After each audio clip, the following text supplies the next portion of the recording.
이 평양 원정 경기 전에는 외신에서 특이하다는 표현이 나왔었는데 경기가 끝나고 나니까 기괴하다, 또 유령 경기라는 표현까지 나오고 있습니다. 지금의 냉랭한 남북 관계를 보여주는 것 아니냐는 평가도 있는 가운데 김정은 위원장이 백두산을 찾아 눈길을 끌기도 했습니다.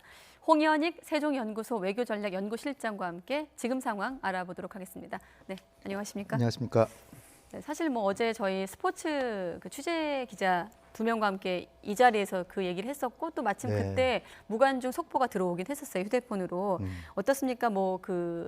스포츠 어떤 국제 규정에서는 생중계를 하느냐 마느냐 이번 경기만큼은 북한에 달려 있다고 합니다만은 어떻게 좀 보세요? 기괴하지만 이번 경기는 북한의 축구협회가 전권을 가졌다고 합니다. 그렇기 때문에 위법 행위를 했다라고 볼 수는 없죠. 근데 너무나도 참 그간의 작년에 남북 해빙 무드를 생각하면 너무나도 이렇게 표변하는 모습, 그리고 사실 북한이 경제가 그렇게 어렵다고 하는데 관중 수입만 해도 굉장할 텐데 외국인들도 못 들어오게. 네. 단지 이제 대사급 스웨덴 대사는 구경한 모양이에요. 그리고 피파 회장이 인판티노 회장도 구경을 했죠. 그러니까 한 명도 없었던 건 아니고 몇 사람 특정한 VIP들만 구경하고 일반 관중은 한 명도 없었다는 거죠. 그럼 또 바꿔 말하면 그분들은 황제 관람이 되는 그렇죠. 거네요. 어떻게 보면 피파 회장과 스웨덴 대사를 위해서 경기한 그런 셈이 됐는데, 그러나 저 경기는 누구한테 보여주기라기보다 이겨서 월드컵의 본선에 올라가야 되는 게 이제 중요하기 때문에 결과적으로는 무승부 경기를 했는데 내년 봄에 이제 서울에 저 북한 팀이 옵니다. 네. 그때 이제 우리가 이기면 되죠. 적진에 가서 비겼다고 하는 거는 나름대로 선수들이 선전한 거고요. 네. 북한의 행태는 어떻게 보면은 2005년부터 14년 동안 저 김일성 경기장에서 한 번도 진 적이 없다 그래요. 축구 경기를. 그래서 요번에 아무래도 질 것 같아서 평양 시민들에게 주는 남조선에 졌다, 그런 충격을 면하게 해준다는 그런 의미가 있고. 그래서 관중도 안 부른 건가요? 네, 그런 의미가, 그런 해석이 하나 있고. 또 하나의 해석은 만약에 북한 관중이 들어오면 지금 남북 관계가 좀 껄끄럽잖아요. 그러니까 좀 아주 격하게 응원하다가 국제적으로 그 모습이 망신이 될 수도 있는. 그러니까 어떤 응원의 정도를 통제하기가 쉽지 않기 때문에 자칫하면 너무 편파적이어서 북한의 이미지가 손상될 수도 있기 때문에 공정성을 과시하는 차원에서 일부러 관중을 안 했다. 왜냐하면 이거 보통 월드컵 경기는 다 중계하고 하는데 중계도 안 하고 지금 우리한테 비디오를 준다라고 하는데 이게 과연 방송용일지 의문스럽다고 합니다. 그러니까 그냥 일반 카메라로 찍으면 방송에 쓰기가 좀 어렵잖아요. 그러니까 축구 지도자들이 경기를 이렇게 분석하고 그런 데는 도움이 될지 모르지만 혹시 방송을 못 할 수도 있다. 할 수도 있는 화면을 줄지는 모르죠. 아직 모르지만 확인되진 않았기 때문에 아주 기괴하지만 북한 나름으로는 최악의 상황을 하진 않았다. 왜냐하면 북한의 관중이 한 5만 명, 6만 명 들어와 가지고 지금 일방적으로 북한을 응원해서 정말 저렇게 같은 민족으로서 저럴 수가 있나 하는 그런 이미지를 남기지는 않았기 때문에 공정성을 좀 과시하고 싶었다. 어떻게 보면 최악은 아니다. 이렇게는 평가할 수 있습니다. 또 바꿔 말하면 앞서 그 해빙 무드를 말씀하셨는데 그런 분위기 속에서 북한이 좀 대외적으로 그때 과시했던 걸로는 보통 국가, 정상 국가 이미지를 좀 과시하려고 했었거든요. 그때만 했어도 이번 오히려 이런 경기를 통해서 사실 이번 경기가 국제 경기 아닙니까? 공식적인 경기, 생중계도 좀 허용을 하고 취재진도 좀 들어오게 하고 했으면 오히려 그런 이미지를 좀 부각시키지 않았을까 하는 생각도 들거든요. 김정은이 그러니까 결단이 필요한데요. 왜냐하면은 하노이 북미 정상회담이 성과 없이 끝난 이후에 물론 6월 30일 날 판문점에서 문재인 대통령하고 김정은 위원장도 잠시 만났지만 그러나 그 뒤에 북한이 하는 행태를 보면 우리 대통령을 노골적으로 막 조롱하고 그런 얘기들을 하고 있기 때문에 그런 상황에서 뭔가 북한은 명분으로 먹고 사는 나라거든요.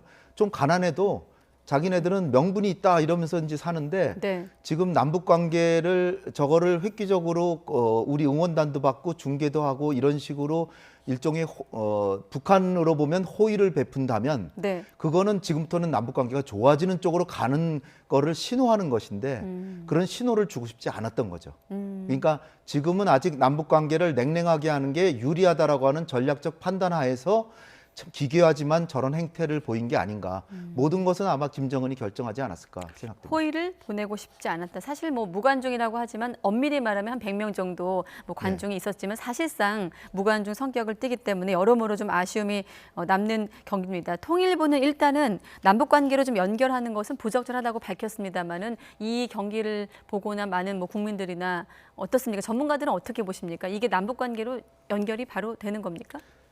정말 일단은 가슴이 아프고요. 작년에 참 남북 간의 그런 뜨거웠던 관계를 생각하면 지금 너무 많이 변했다라고 하는데 저는 이제 항상 남북 관계를 이렇게 보면서 해가 일출하기 전에 해 뜨기 전이 제일 어둡기 때문에 이렇게 남북 관계가 갈 때까지 간 다음에 북핵 문제가 이제 실무회담이 다시 열리면서 거기서 약간의 진전이 있으면서 마치 아무 일도 없다는 듯이 북한이 다시 대화하러 나오지 않을까 저는 그렇게 생각합니다. 그러니까 뜨끈미진하게 관계가 아주 그냥 냉랭한 정도보다는 네. 오히려 저렇게 노골적으로 우린 정말 화났다. 그래서 엄청난 목리를 부리는 모습을 과시하고 나서 그래도 우리 위원장이 뭐 결심하고 다시 남북 관계를 하기로 했다. 이러면서 나올 가능성이 있기 때문에 네. 저는 그렇게 뭐 좌절된 마음으로 보지는 않고 참 같은 민족이지만 국제사회에서는 참 상식 이하의 행동을 너무 해서 어떤 때는 좀 창피하기도 합니다. 네. 앞서 그 우리 위원장이 북한 입장에서 네. 뭐 결심을 보여줄 수도 있다고 하셨는데 마침 또 백마를 타고 백두산에 올라 눈길을 끌고 있습니다. 앞서 김경수 앵커가 좀 정리를 했는데 오늘 보도 사진 가운데 가장 좀 강렬한 보도 사진이 아닐까 이런 생각이 드는데 어떤 상징성이 있습니까? 저희 뒤로도 좀 나가고 있는데요. 저는 좀 뭐 제가 세속적이어서 그런지 일단 좀 말이 좀 힘들겠구나. 김정은이 굉장히 무겁기 때문에. 그런데 어쨌든 뭐 말이 뭐 짐도 싣고 다니고 하기 때문에 네. 130kg라고 하지만 그래도 이제 여러 사진 여러 장 찍어서 그 중에 이제 몇 장 공개했겠죠. 그래서 웃는 모습 저렇게 공개했는데 네, 첫눈도 왔다고 네. 해요. 백두산에. 저게 이제 눈도 오고 백마인데다가 그러니까 좀 약간 신비로움이 좀 있잖아요. 네. 나폴레옹도 뭐 알프스산을 넘어가고 또 우리 그 민족 시인 이륙사 시인의 광야라는 시에 보면 마지막 구절이 뭐냐면 다시 천고 뒤에 백마 타고 오는 초인이 있어 이 광야에서 목 놓아 부르게 하리라. 이런 그런 걸 연상하면 마치 백마를 타면 신비로움 그 뭐 좀 위인처럼 보이게 하는 그런 모습을 연출하고자 하는 아주 연출의 극치인 거죠. 상징 정치에. 내부용인가요? 내부용인가요? 북한 내부용이기도 하고 저것은 이제 김정은이 아까 그 앵커께서도 저 리포트에서 했지만 네. 장성택 처형한다든지 아니면 재작년 말에 작년에 그 한반도에 화해 물꼬를 튼 그 전환을 이루기 전에 백두산을 갔고 또 김정일 3년 탈상을 하면서 또 갔기 때문에 뭔가 획기적인 전환점 때마다 갔단 말이죠. 그러니까 지금 전환을 한다면은 지금 북미 관계는 서로 신뢰 관계인데 전환하면은 나쁜 관계가 되잖아요. 네. 그러니까 트럼프가 저 광경을 보면 혹시 저 젊은 지도자가 이제 미국에 대해서 강경 정책을 쓰는 게 아닌가, 그거 결심하러 간 게 아닌가 그런 압박을 주는 거죠. 그러니까 무언의 압박인데 또 말도 또 그렇게 했잖아요. 미국을 위시해서 반공화국 적대 세력들이 네. 우리 인민에게 강요해온 고통이 우리 인민의 분노로 변했다. 네. 저거는 단지 김정은의 얘기가 아니라 우리가 주의 깊게 저 말은 들어야 되는 게 1992년도에 사담 후세인이 쿠웨이트 침공하고 나서 이게 미국이 엄청난 제재를 가했거든요. 그때 사담 후세인 치하의 이라크 국민들이 50만 명 이상이 굶어 죽거나 의약품이 없어서 죽었어요. 예. 의약품까지 제재했거든요. 그랬는데 의외로 사담 후세인의 인기는 더 치솟았어요. 왜 그러냐면 미국이라고 하는 초강대국에 우리 지도자가 용감하게 싸운다. 마치 김정은이 그걸 이용하고 있는 것 같습니다. 지금 제재로 어려운 건 전부 미국 때문이고 내가 통치를 잘못해서가 아니니까 네. 분노는 미국으로 향해라.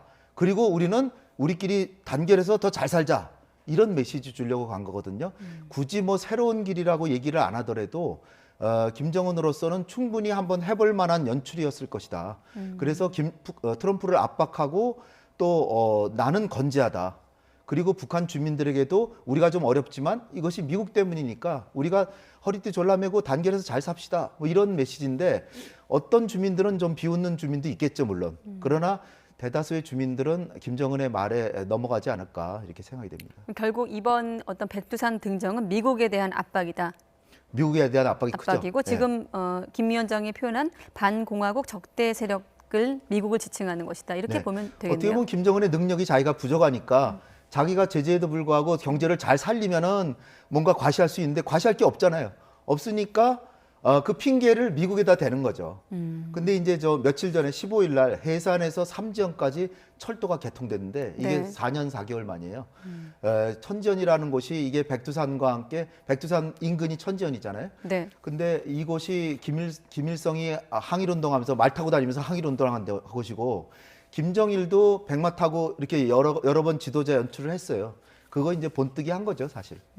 알겠습니다. 앞서 지금 어떤 한반도 상황이 나쁘기 때문에 중대 전환이라고 하면 다시 좋아지는 쪽으로 예상할 수 있다고 하셨는데 만약에 그런 방향으로 좀 예측을 해본다면 어떤 중대 결심을 할 수도 있을까요? 지금 시점에서. 일단은 최종 결심을 하지는 않았을 것 같고요. 그러나 연말까지 미국이 제재를 아까 신범철 박사 인터뷰할 때 나오듯이 제재를 조금 더 북한이 기대하는 수준으로 더 풀어주지 않으면 우리는 합의할 생각이 없다는 거를 강하게 내포를 하면서요. 지금 일설에 이제 미국의 인터넷 매체 복수에서 나온 거에 따르면 석탄하고 섬유 요 두 개의 품목은 약 뭐 10억 달러, 15억 달러 되는데요. 한 네. 1조 5천억 원 뭐 이 정도 되는데 이거는 3년이나 2년 기한으로 한시적으로 풀어줄 수도 있다. 그러나 이것도 조건부예요.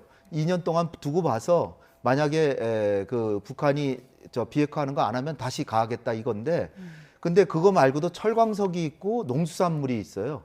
그러니까 이런 것들을 다 풀어주고 또 하나는 남북관계 관련 사안으로 개성공단 금강산도 있죠.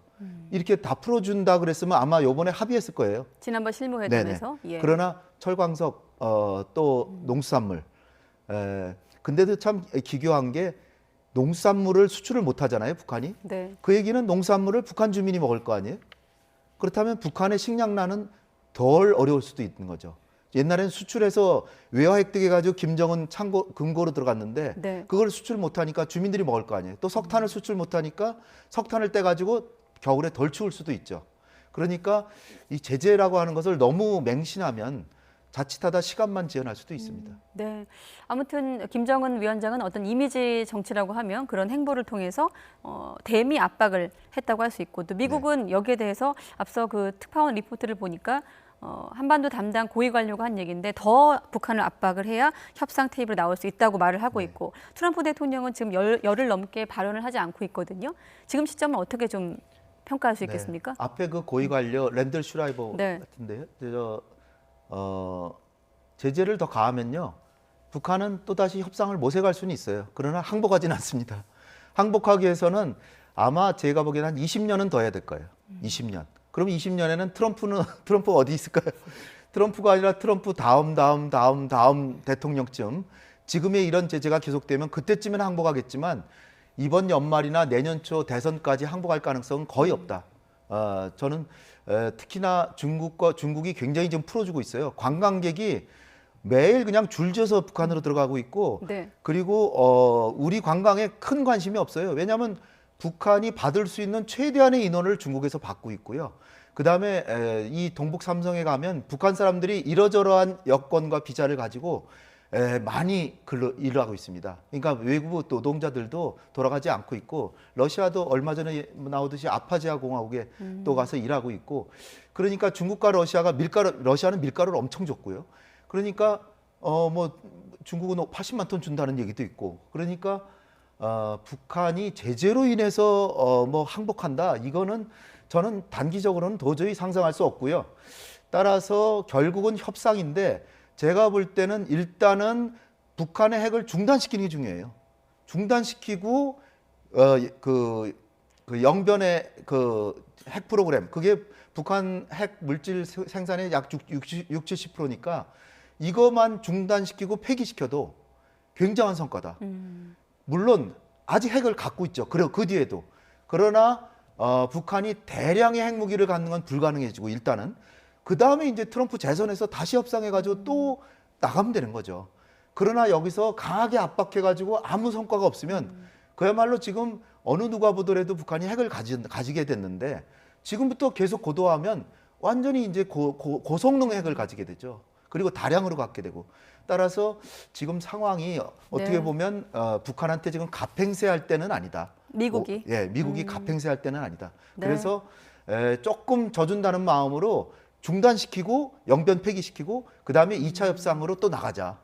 그리고 스냅백 제도를 도입해서 안 지키면 다시 부과하면 되니까 네. 그런 식으로 가는 게 현명하다고 저는 봅니다. 네, 지금 말씀한 부분이 어떤 북미 관계에서 핵심 대목인데 또 혹시라도 실무 협상이 열린다고 하면 또 다음 대담에서 좀 더 네. 깊이 짚어보도록 하고 오늘 나오셨으니까 지금 마침 한일 외교국장급 회의도 열리고 있습니다. 네. 어떻습니까? 지금 한일 관계도 계속 오랫동안 경색돼 있는 상황인데 이번 좀 국장급 협의가 뭐 어떤 단초를 확실하게 마련하기는 어렵겠습니다만은 실마리를 좀 풀어갈 수 있는 계기는 될 수 있을까요? 그나마 이제 한일 간의 외교 협상은 계속돼야 된다는 거를 지도부가 서로 양측이 다 인정하고 있기 때문에 국장급 회의가 서로 돌아가면서 한 달에 한 번씩 하고 있습니다. 네. 그다음에 이제 지난번에 북한이 SLBM 발사했을 때 일본보다 한국이 훨씬 정확한 정보를 갖고 있고 쥐소미아에 의거해서 우리가 정보를 줬어요. 그리고 일본은 한국의 정보가 굉장히 소중하구나 하는 걸 깨달았거든요. 그리고 아베 총리가 오늘 참의원회 예산위원회가 나와서 네. 한일 간의 대화는 필요하다. 그러나 약속은 지켜져야 된다. 그 얘기는 했지만 대화는 필요하다고 했는데 이낙연 총리께서 22일 날 가시고 아베 총리하고 지금 아마 정상회담이 될 거라고 저는 봅니다. 네. 그래서 그것도 준비하고 그다음에 쥐소미아는 미국이 눈에 보이지 않게 일본과 한국 양측에다 압박을 가고 있기 때문에 아직 한 달여 남았습니다. 11월 22일까지 있기 때문에 제가 볼 때는 이낙연 총리가 아베 총리를 만나서 한일 정상회담에 징검다리를 놓고 다음 달 초에 그 아세안 플러스 한중일 3자 정상회담이 있어요. 그때 한일 정상회담이 될 수도 있다. 그러면 쥐소미아를 다시 연장시키면서 한일 관계가 전면적으로 다시 재개될 가능성도 있기 때문에 제가 볼 때는 희망의 끈을 놓지 말자 이렇게 네. 말씀드리고 싶습니다. 국장급 협의에서 총리 면담, 더 나아가서는 정상회담까지 한번 기대를 해보도록 하겠습니다. 네, 여기까지 듣도록 하겠습니다. 오늘 고맙습니다. 감사합니다.